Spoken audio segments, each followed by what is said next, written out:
30 degrees here at the White Mule this morning, and frost amongst us.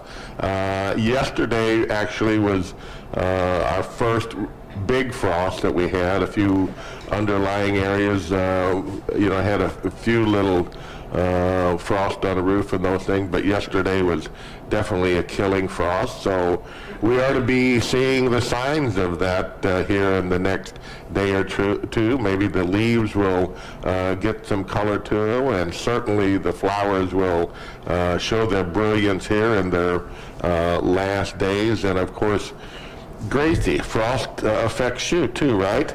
Yeah, for grass cutting. You got that figured out already, don't you? No, I don't do it as much anymore. No, you do not. Ben has kind of taken over, and I've noticed around here you don't do it at all.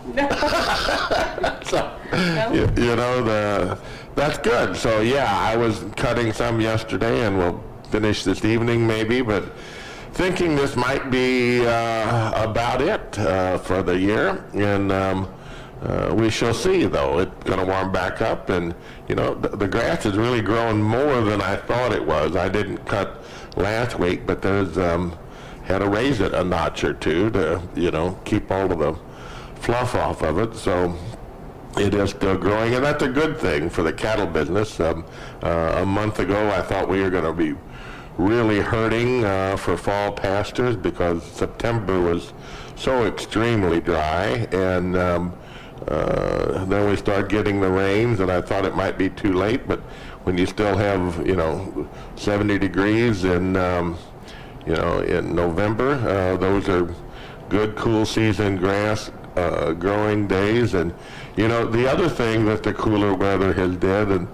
you can attest to this, Gracie, without a doubt, is that I went to Lynn yesterday morning to pick up some straw. Then the bucks were running madly. So the rut is full in. You agree? It is here, yep. It is here. And you have a little dear story to tell about your husband, right? I mean, I don't have it to tell, but he does. He has one to tell every year. He does, and he got a 160 class? What? 150. 150 class, and I Sawyer was right in the middle of the horns on that thing. Yeah. Did he take her along hunting already? No, I don't. Didn't climb up in the stand with her and shoot the bow? I wouldn't let that happen yet. Maybe a blind. Next year, you wait. Next year, as soon as she could sit quietly. What a funny seat. Yeah, no question about it at all. But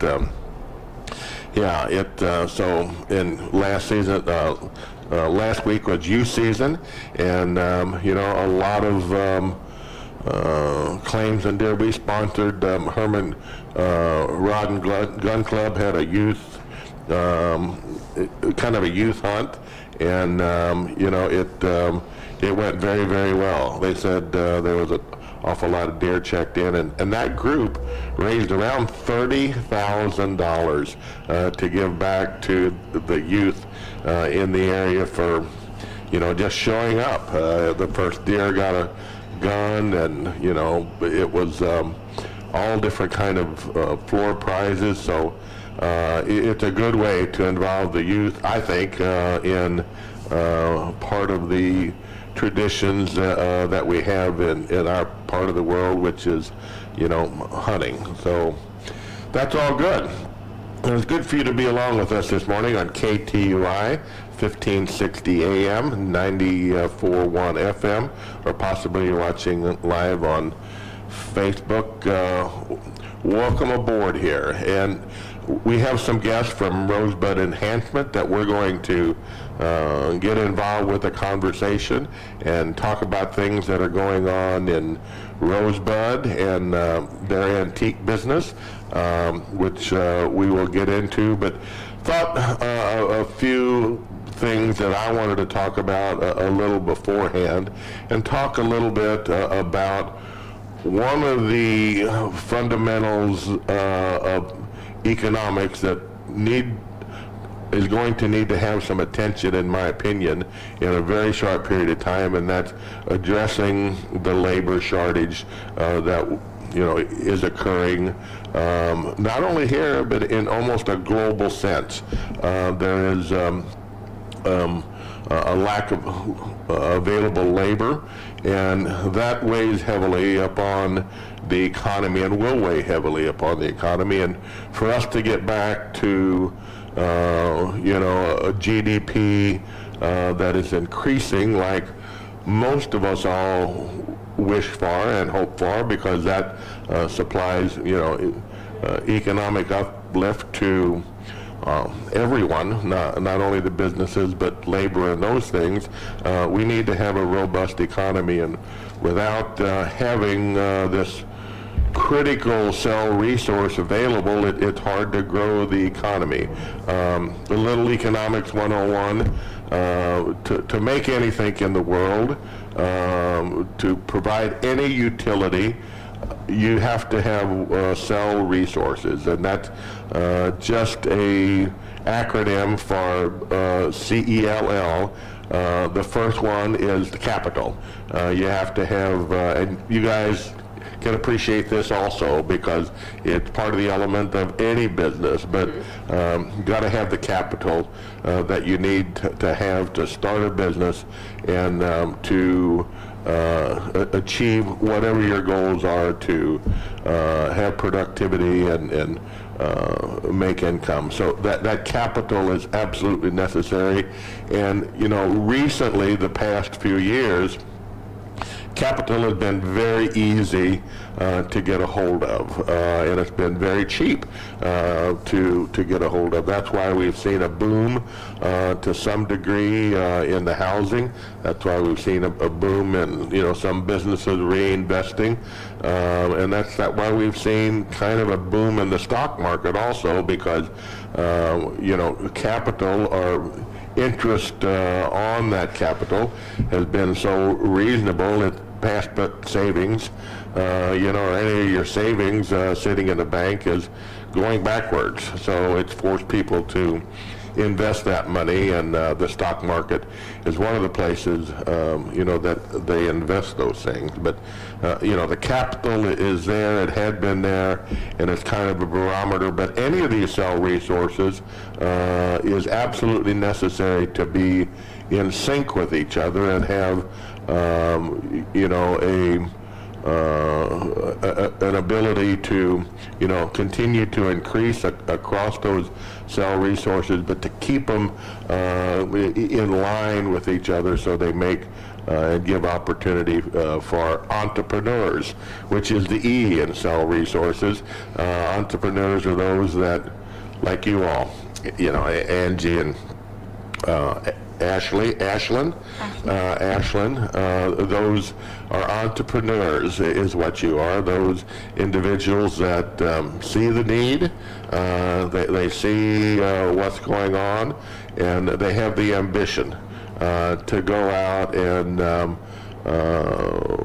take some chances and invest their time and their talents into an enterprise that hopefully will pay you dividends, down the road. Usually it doesn't happen overnight. Entrepreneurs have to have, a lot of times a longer vision in order to be able to put things together, but very fulfilling, for most people that do it. And it's almost a disease to some degree, what I'm saying, when you get into it, to experience what it is to create opportunity for other people. And I mean, that's the driving force. Most entrepreneurs don't necessarily think that, right off the bat, because you got to pay the bills first. But entrepreneur is in business to serve people. That's the bottom line to some degree, and you have to make money doing that, or you can't continue to serve either your customers or your labor force or whatever that happens to be. So, that is absolutely critical. And the next thing that you need is there's two L's in cell. It's land and labor, and land, of course, is there's a given amount on Earth. You know what I'm saying? At this amount, at this time. I mean, of course, in China they're putting some islands up, you know what I'm saying, out in the sea, you know, and, you know, they're trying to make more of it, but for the most part, you know, you got to have land, you got to have property, you know what I'm saying, to put your antique business on, to do agriculture, to build a factory, to do whatever. And the other one that is absolutely critical is the labor in that equation. So the labor is what I want to talk about a little bit, because we are in a short supply right now. And why are we in a short supply? I guess why all of a sudden have we seen that virtually anytime you drive anywhere, you see help wanted signs across this country, and it come about. I don't think it was. I think we have been seeing this trend for a longer period of time, but COVID, you know what I'm saying, certainly made it come, to fruition. It made it come and exacerbated all the other elements that was there, because people was hemmed up. Either we closed the economy down and that labor stayed at home, and it has caused a shortage, because during this period of time people got stimulus, and from the government start writing some checks out, and we start paying people to stay at home and not to go to work, and there was during a certain period of time, there was no choice, in my opinion, for the government to do other than, to take care of people, and for, some particular period of time until, we kind of got the pandemic understood, or, things back on the road for that. But then we extended that stimulus, for another period of time. And these are critical things in the economy. You would think, as big as the whole economy is, that, there was a lot of latitude and the balance in managing these cell resources, but the truth of the matter is they're pretty minute, just in your business, at the antique place in Rosebud. If you got big buildings there, Yes. if propane or your utility, triples in those kind of situations, it's devastating. Yes. You know what I'm saying, to your business and how you do things. So just one element, of everything that you do can have a serious impact on your bottom line. And that's how the bigger economy is also, how they, kind of work together or whatever. But during this period of time, and I'm going to shorten this up because I'm getting too long-winded, but during this period of time, we've got an aging population, that have decided to retire. They liked, being home. Yes. At this point. They are, to whatever means they have, they've decided that they're going to do without, to some degree from they were, and they're going to enjoy, their life and do that. So, they have, they've decided to stay at home, and, there's just a lot of other things here that, need to be discussed, such, as the wealth transfer. A lot of people, the kids today, have more opportunity, than they ever have before. And a lot of them really don't need to work, to have spending money to do whatever.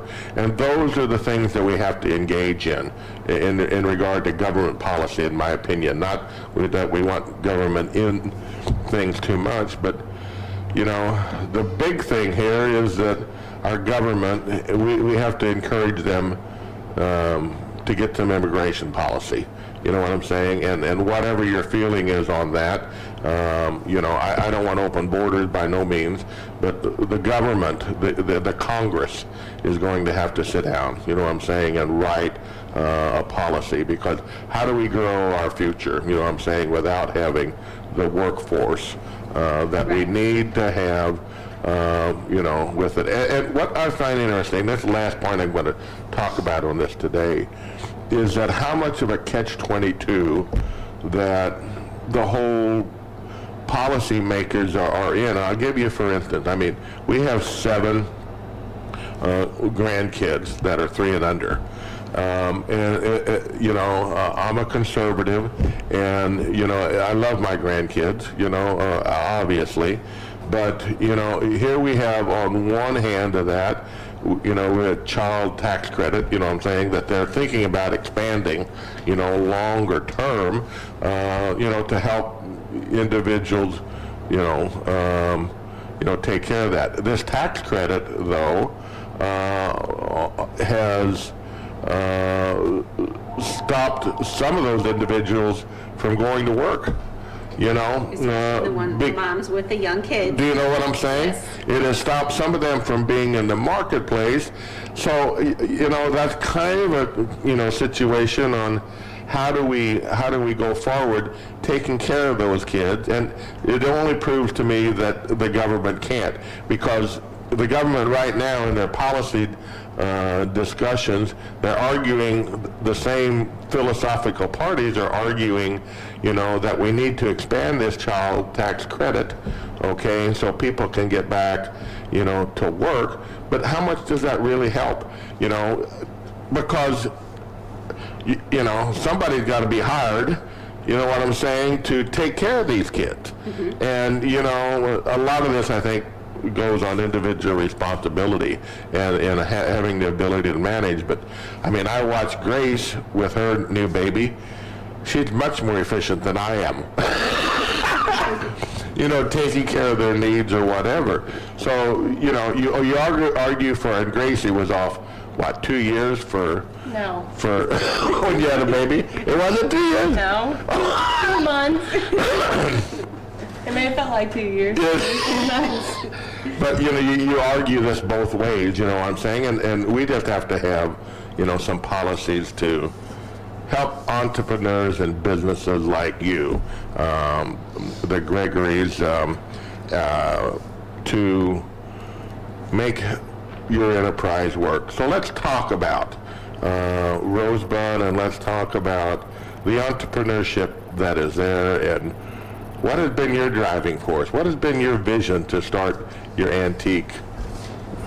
It kind of started, we bought our house and moved to Rosebud 4 years ago. And I'd drive through town to get home, and I'd see all these little shops, and I'd go shopping, and I want one of those shops, is what I told my husband. So, we made it happen. And my daughter, she's run the counter, because, I clean a lot of houses every week just to, fund my hobby, is what the antique shop is. But we're to the point now where we want to make that more of a running thing instead of just a hobby. And very observant, obviously. You moved to Rosebud, you're not a native, you know what I'm saying? Mm-hmm. I don't think, or maybe you are. We lived in Union, so we weren't too far away. No, not too far, but you don't have deep relatives in Rosebud necessarily, or maybe you do, I don't know. My aunt and my cousin live here, so we have some. So you do know the community, you know the traditions and the values, and to somewhat the people there, and that's inspired you to some degree. Yes. You know what I'm saying, to know, to put your shop there, but through observation, you know how many people go through that town a day. Yeah. Yes. And you know how much opportunity there is, and you know the quaintness and the uniqueness of Rosebud. Yep. And the customers really, bring that out, because you get to know them, you get to know where they come from, and it's wonderful for me, because I like to talk to people, and I like to kind of get their background and what they're looking for, and it's just fun for me. So you're not independently wealthy if you're cleaning houses, you know what I'm saying? And you're not, I mean, we're all privileged and we're all wealthy in our own right, that, to be where we are and do what we want to do. I mean, that's the first order of being wealthy, in my opinion, is doing what you really want to do. Mm-hmm. You know what I'm saying? And so you know, you seen this and you moved the Rosebud and you bought this store or house or what? Tell me where you are now. Yeah. Our house is, well, the shop is at 206 Highway 50. It was a house and we converted it into a shop. You know, we still have like the kitchen intact, you know, so she can make her meals when she's working. And but yeah, we've made it a functional shop. So you don't live in that. No. You know, but you do have. So what is your portfolio of antiques look like? I mean, is it small stuff, big stuff, all of the above? Any specialty areas that you go into? Antiques, you know, furniture. Furniture? Yep. We have a handful of vendors who are artisans, so they make a lot of their items and things like that. We personally enjoy upcycling items too, so. So, you know, the antique furniture, any particular era, you know, that you look at, or any... We're pretty big mid-century folks ourselves, so... Mid-century? Yep, we love mid-century modern and boho and that kind of thing. Boho, I don't... Yeah, so bohemian, like, you know, woven baskets, all of that fun stuff. Okay, Yeah. okay. Yeah, everyone else likes farmhouse, and, you know, we're different because we like mid-century. So where did those skills set and where did that come from originally? What, from Europe? Or was it, you know? Yeah, okay. Are you talking about the hand-woven? No, just like baskets, like rattan, that kind of thing. That was really popular in like the 60s and the 70s. Okay. Those kind of items. Okay. Yeah. So the reed baskets you're talking about, like the 8, am I right there? You were in the 60s and 70s, weren't you? You don't remember? I might have missed those. I mean, like egg baskets and flower baskets and those kind of things. Yeah, more Okay. bohemian Okay. feeling items. Well, and they are, you know what I'm saying? Because we had a gentleman, and actually one of his nephews still makes handmade baskets, you know. He gave us one for a wedding present. But Mr. Gross used to live at Drake. He kept on the tradition of making hand weave baskets, you know. So it's kind of a neat skill, you know what I'm saying? And they take wood and they shave it, you know what I'm saying, off, and you know, and then they make a, you know, kind of a framework around it, and then they weave into those, you know, particular things. So, you know, baskets is one of them. Do you have any big furniture kind of items that you handle? Yeah, we have hutches. We have smaller tables too, like end tables, things like that have been refinished. Yeah. The market for antiques is like almost any other commodity, aren't they? I mean, it's Yeah. it's not stable this way or that way. I mean, some items may be. Yeah. But you know, I mean, we've got most of our house is antique. You know, I mean, we've got some of the old hutches and the old wardrobes. You know, those, and they're family heirlooms. You know, for the most part. But you know, the value of some of that has went down. You know what I'm saying? To, you know, to some degree. But I think when I look around, and I'm almost old enough to see that that's gonna swing back here. Yep. You know what I'm saying? Because we're back in the 50 and 60 mod, you know, kind of stuff with, you know, the red and white kitchen chairs and the aluminum and nothing. I'm not saying there's nothing wrong with it, but you know, I don't know that it was real comfortable there sitting on those rubber chairs. Them bean bags and, you know, those things. Not much wood in that time, you know. And those are the things I think that require craftsmanship. You know what I'm saying? You know, in order to do that. So do you have vendors in your place then? Yes, we do. and they rent the space, Yep. from you. So you're managing not only your business, Yep. but you're helping manage a lot of other entrepreneurs. Several others. And about how many vendors can you hold? We have roughly 12 vendors at the moment. Wow. Yeah. That's pretty awesome. So they're going to do whatever. Some of them collecting tin cans maybe, and some of them are old Yep. We have, tools or whatever. I don't know. yep. We have one vendor who makes wreaths. So she makes wreaths and other little fun, kitschy, home decor items that are seasonal. And then we have another vendor who actually does stained glass pieces. Stained glass. Yep. And then And those are cottage. I mean, those are things they're manufacturing themselves at home. yep, everything. So cottage kind of industries or whatever that are Yeah. newly manufactured, or what I'm saying, using the skill set and ready available. Okay. Yep, and then we have vendors who just go out and they pick antiques and resell antiques. And then we have other vendors who do a little bit of both. They'll do the picking antiques and things like that, but then they'll also be upcycling pieces as well. What's that mean? Upcycling as in like repainting a piece of furniture, coming up with a new idea. Like I saw the window you guys have. That would be considered an upcycled piece because it's taking an old window and turning it into something new. So I've learned upcycle this morning and bohemian. Bohemian. Don't test me. I never have done very good on tests. So yeah, that painting. You know what I'm saying? And am I crazy? But is a lot of people painting old furniture like white? Mm-hmm. Is that the trend or something? Yeah. Or antiquing? Yeah, that's more, the farmhouse style is typically just white painted furniture. So that's the farmhouse style? Yeah, white furniture, yeah.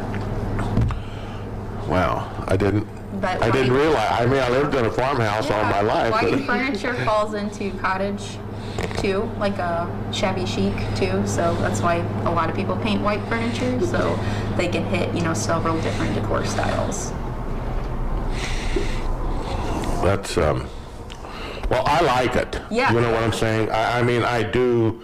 I mean, I like the old spit and polished walnut, you know what I'm saying, and oak, and most of ours have been scraped off to pull off the white. I mean, we've got numerous pieces that, within our family that we stripped ourselves, and,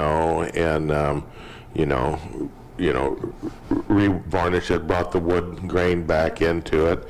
And I'm not going to be painting them again, you know what I'm saying? But it is interesting, this ebb and flow, you know what I'm saying? Yes. Of how things are and what's in vogue. Yep. Is that correct? Good job. So, where's your passion and your knowledge come from? Because, Ashlyn, you did you study this? You know what I'm saying? I did not. I just jumped head first when they decided to open, 3 years ago, and I got thrown into the register, and I just kind of learned from experience, learned, about antiques that way, studied up on it, and yep, I started. So you are educated. I mean, I don't. Yeah, more of like a but you hands-on- have hands-on Yeah, well, there's nothing better. You know what I mean? And we're learning that as a society, in my opinion. That I insisted because I never had the opportunity. Never had the opportunity to go to college. But my kids. But I've probably erred. You know what I'm saying? In I hate to tell that in front of my daughter, you know what I'm saying? Because I'm proud that she has a business degree and those things, but I've come to understand in a very short term that this education thing is really overweighted. Yep. Really overweighted to some degree. I'm not being down on education or college, you know what I'm saying, by no means. But all I know is that trades is where it's at right now. Yes. You know what I'm saying? If you can decide what you want to do and have a passion for that, forget about, you know what I'm saying, anything else, and go towards that and start getting in the economy. And that's part of our labor thing. Yes. That's part of, you know, what we have to do is to get kids motivated and find their interest, just as yours, because, you know, you have a passion for this, I can tell, and it's almost a learned, you know what I'm saying, passion, but you like working with the customers also, I'm assuming. Yes, I do. Yep. I take on several, you know, custom projects for customers that come in and they're looking for something, and I can make it happen for them. You make it happen, and I'm sure you have a particular vision too. If they want a piece and they're looking for this to put in this corner of the room, you know, this and that may go together, you know what I'm saying, and this might be the color. You got to have a natural ability for all of that, don't you, to be a good consultant. Yep. You know what I'm saying, to those that are purchasing things, correct? Yep. What, I mean, it's unbelievable to me when Treasure Days, you know, was in Rosebud. It was raining that day. It was. You know, but I had to go somewhere, and I had the trailer on, and, you know, this was like early in the morning, almost pouring down rain. There was people everywhere going through that town, and I just couldn't hardly believe that it was that busy, you know what I'm saying, on a rainy Saturday. Yep. We had people with, you know, their raincoats on, their umbrellas, their boots. I mean, and they were troopers. Yeah. They were just as happy as could be, trotting around in the rain, you know, going in all the shops. It was wonderful. Keep a woman away from shopping on Christmas. It's it's like opening day of deer season, you know. Don't say, you know, well, I know. you know, you get ready, you strategize for months, you know what I'm saying? Yes. And then look at the sales and who's going to have what. Yes. And then I'm going to go to this store at 4 o'clock and that one at whatever and do this, and these are my items. It's a game, ain't it? Yes.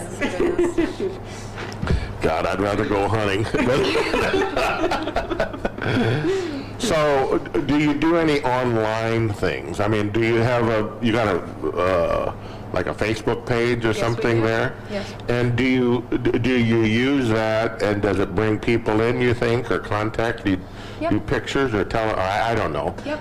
You advertise or get it out there? Yep. We have a Facebook page and an Instagram page, and Facebook just added a new option for stores to be able to have a Facebook shop button. So you can actually post pictures of the items you have for sale in your store on there. Really? Yep. And then if you're just scrolling through Facebook and you follow a page, then you can shop from their page now, and you as a business, you're able to ship out that item to a customer. Right from Rosebud. Yep. But we can get a customer base all the way from, you know, California to New York now through Facebook. It's not just local anymore. We can expand on it. Pretty, maybe part of the thing that I need to learn a little bit more, and then, you know, as a business person, is just how powerful, you know what I'm saying, Yep. this marketplace is. Yep. And how many people I mean, do people tell you, I've seen this on Facebook, or I've seen this, you know, or I come in here because you got this? I mean, is it a fair amount of people that Yes. Yep. see that there? Yeah, it's quite a bit. Even some of the houses that we clean for, they'll see something on our Facebook shop and they'll be like, hey, can you bring this when you clean next? Because I want this. Pretty cool, ain't it? Yep. The convenience of shopping from your phone. Yeah, so we actually just took it and we just decorated her table with it and, you know, sent her a picture. Yep. So it was done when she got home. See, that's the thing that I don't understand in your business model. I mean, I understand the bigger picture, that I need a chair, you know what I'm saying, and I need a hutch, and I need this, that, or what. I need a good recliner. Yeah. And I need a TV. But, you know, the heart and soul of your business is not, I mean, that's part of it, But that's not necessarily it. It's the table decorations, right? Or the pictures on the wall, or the lamps that go with that, or, It's making a house a home. is that what it is? It is, yeah. And that's individual, right? Yep. Yes. I mean, that's what's ever in you ladies' minds. You know what I'm saying? Yeah, and some people just. It's come not in just and burn the refrigerator. Not bachelor pad. I'm kidding, you know, but, you know, that's interesting because that, I don't guess I've ever took time to think that. And my wife does that, of course, you know what I'm saying, but, you know, when you kind of get your house set, you know what I'm saying? But she still buys different stuff all the, you know, not, no, she's not a big shopper, you know what I'm saying? Would you call her a big shopper? No. Not at all. Me neither. And thank God. But no, not really. No, I mean, because now this one's a big shopper, ain't you? I get it from my dad. Do you like to shop? I hate to shop. Amazon. I got needs. I need to have tools to increase my productivity. Okay. You know, and it's, you know, getting older, so I got to figure easier ways of getting things done. You know. Well, it's interesting, and you know, you've got a lot of other people there. You know what I'm saying? That are supportive. You know what I'm saying, and doing the same thing, and that you do. And you know what? Key element of the big business picture. I don't care if you're somebody like, you know, computer business like Apple or Amazon or whatever, okay? Creative ideas, different companies pick one area to all get together. Silicon Valley, okay, San Francisco. All the tech companies have a presence, a big presence there, because that's where all the, you know, the big brains of those people are, and they feed off of each other. Yep. You know what I'm saying? They see ideas and they're all synergized together, and you know that's the same thing at Rosebud. You know what I'm saying? Yep. You've got this synergy here. You know what I'm saying? You know that you know, there's competition in business always, but you're smart enough to know that you're better as a whole than you are an individual in regard to the business model that you're in. Yep. Correct? That's correct. And that's huge. I mean, that is the most primitive of economic, you know, thoughts. You know what I'm saying? It is absolutely, you know, competitive, but go to where people are making a business. People talk with me, and you know, like, you know, restaurant business, and I want, the more we can get in our area, the better it is for every one of us. Right. Because people want choices, you know what I'm saying? Yes. People want choices to make when they come. They want to, you know, they want to experience a whole different, you know, a lot of particular choices of where they're going, and you get noted for that, you know, particular situation. And, you know, wedding venues is another thing, you know what I'm saying, that our whole area, you know, since we've opened, I'm going to guess that there's within 30 or 40 miles from here, there's 20 new venues opened. Probably. You know, and our business is stable. Yep. Do you know what I'm saying? Our business is stable in regard to that, just that section of it. You know, because people come to the area, they want choices, and you know, they'll look at all and whatever, but they love our area. 'Cause, I mean, we have a whole lot to offer, you know, and you know that. Yeah. You know how much we have to offer. You said you clean the homes at Washington, or in Crockout, because you talked about Gussie's store a little. Washington, New Haven, St. Clair, Sullivan. Wow. Union's a big one. Yeah, we go all over. So those people, I mean, those for the most part, they're probably not wealthy people either, but, you know, they have the means to be able to have somebody help clean their house. Yes, a lot of them are business owners themselves. Right. That they're, you know, busy running their business, so they don't have time to necessarily get the little things done at home that need to be done. So that's where, you know, I kind of go in and I like to help people anyway, so I just kind of try to make things run a little more efficient for them, so then they're not so overwhelmed running their, you know, their lives. So I totally get it, you know what I'm saying, and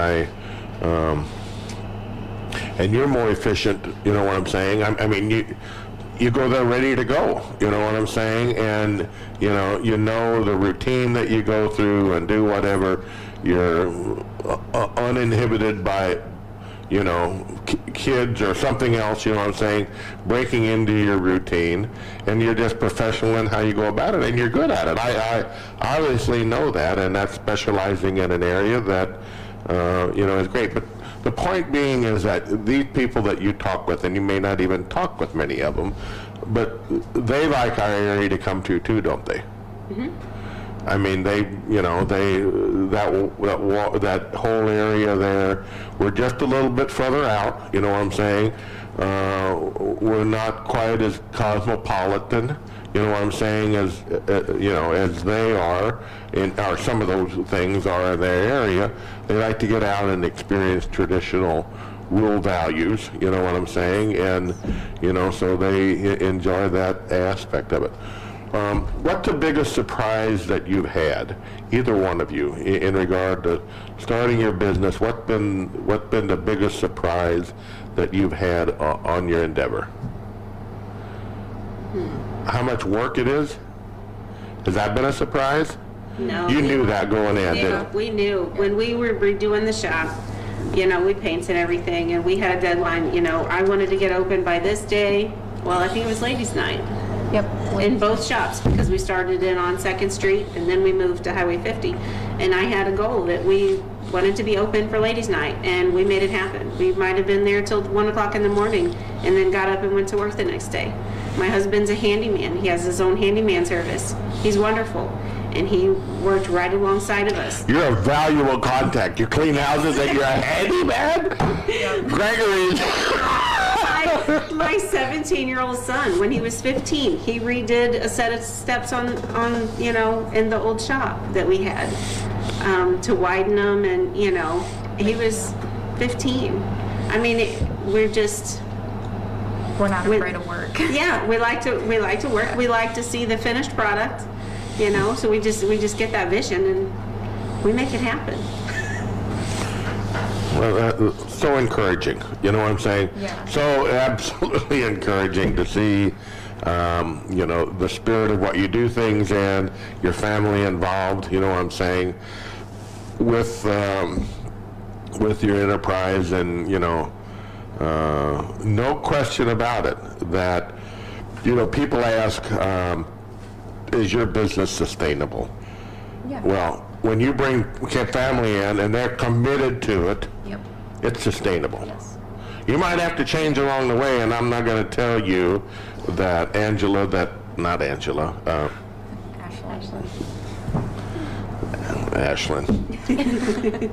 I can remember Ashley, but you know, because that's my daughter-in-law. But you know, it's not all smooth sailing. But you know, when you make that commitment, you know, when you make the commitment to be there and get things done, it's going to happen. Yep. If you put everything in, you know what I'm saying, that in that equation, you're going to be successful, and it's going to happen. And my kids will tell you, and I'm way too much to some degree, because I'm emotional, you know what I'm saying? Yeah. I'm driven, you know what I'm saying? And I speak off the cuff. Sometimes I don't plan out things, but I'm all in. Yep. Do you know what I'm saying? I mean, whatever it takes, ain't I great? Yep. I am, make up my mind. I'm totally all in, to get it done, and that's entrepreneurism. You know what I'm saying? That's what it takes. So, hey, I hope you're enjoying our discussion here on KTUI 1560 AM, 94.1 FM or Facebook Live. We're going to take a little break. What's the name of your business again? Ivy and Antique Mall. Ivy Antique Mall. Ivy and Antique Mall. Okay. I'll get there.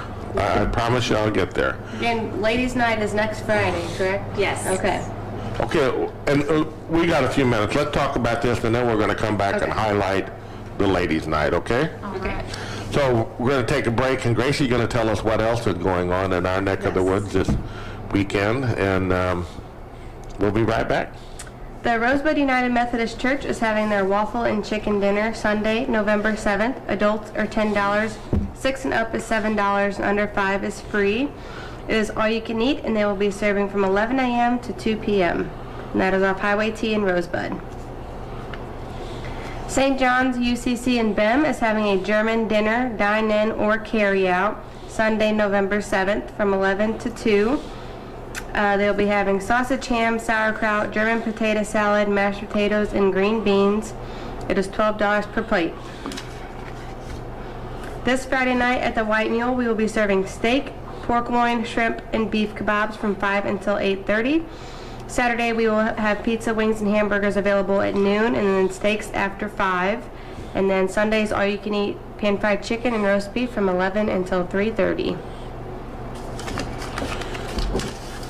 Grace, I'm figuring out just now why I love you so much. Because you talk about food and all.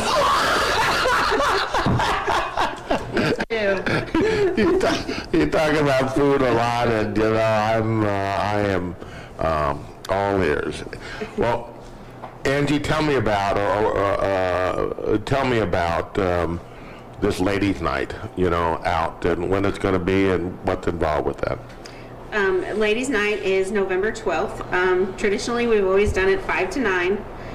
Is that deer season weekend? Yes. So when the guys go to deer camp, Perfect. the ladies go out.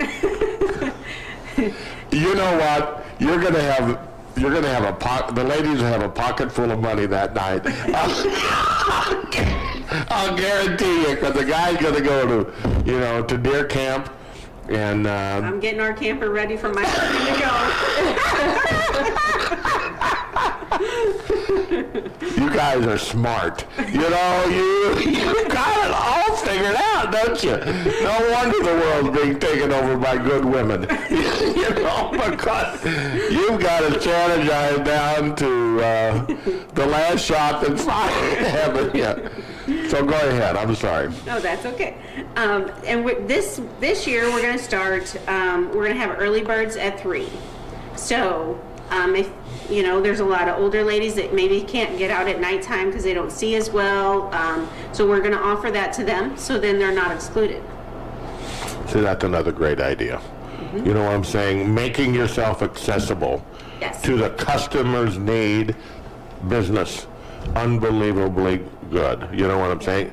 And you're exactly right. Can't see, don't particularly maybe like the crowds, you know what I'm saying? And Yes. those things, so they can get out and shop, you know what I'm saying, at their own leisure.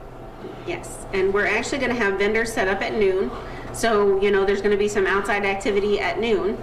People are going to set up their tents and, so then they just don't want to come to town for a few hours. They can kind of spend the day and, then start with the punch cards, when that starts. Punch cards. We have a punch card. So the idea is for them to go to every store and they get their card punched in that store.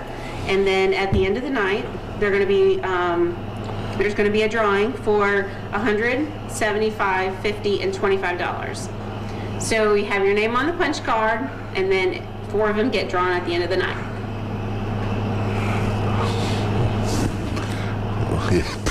Pretty good. Very smart. There's no question about it. And then use Facebook. That's just a sidebar thought.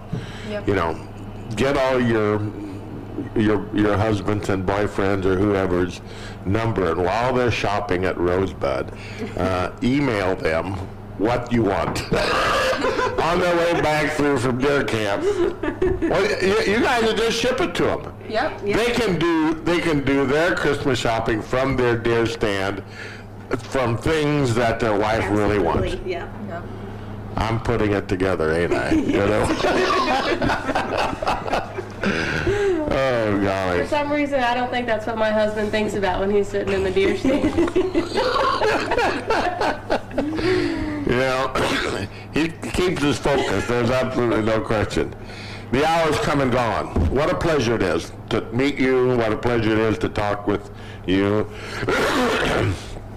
One of the greatest communities that I know of. You know, one of the greatest areas. You know, our whole area. You know, 50 miles is awesome. You know, and even though the world is out there, where else would you rather be?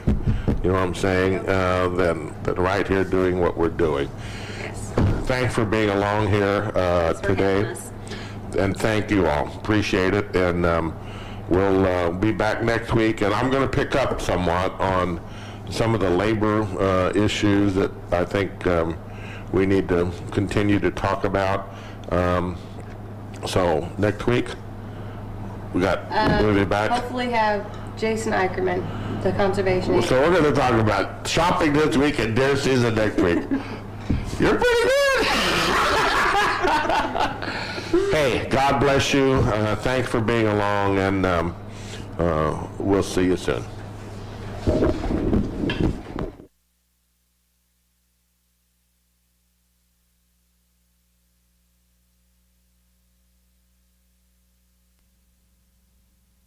Hey travelers, do you want to save money on your next flight? Then pick up the phone and call. That's right, call, because the best prices are not online. They're with SmartFares. See, SmartFares has special deals with the airlines. When they have unsold seats, they use SmartFares to fill them. So you get airline tickets at ridiculously low prices. Our prices are too low to publish online. With the extra money you'll save, you can book another trip or treat